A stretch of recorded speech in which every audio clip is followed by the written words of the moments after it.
Nyt tehdään välimerellinen uunikala. Tarvitaan siihen lohta, Valion laktoositonta ruokakermaa, Valion Välimeren salattijuustokuutioita laktoosittomana, kirsikkatomaatteja, anjovista, sitruunaa ja tilliä. Aloitetaan sillä, että tehdään ensin puolikuivattuja tomaatteja. Palotellaan tomaatit puoliksi.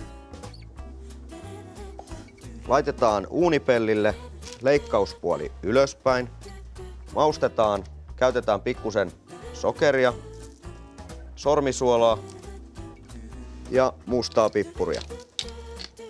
Sitten laitetaan uuniin, noin pari tuntia kuivataan uunissa.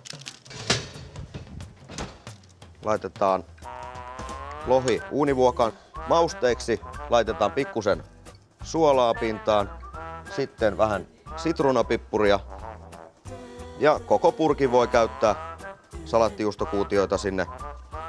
Sitten, että saadaan hyvä sitruunan maku, käytetään sitruunan kuorta, kalan pintaa.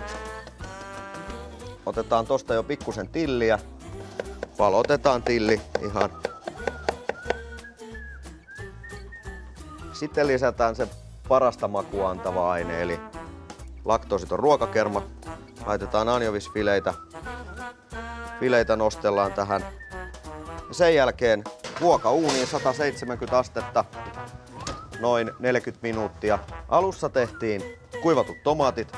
Nyt vaan näitä ripotellaan tähän pinnalle. Tuoretta tilliä ja sitten vielä sitruunaa. Muutama viipale tähän pintaan.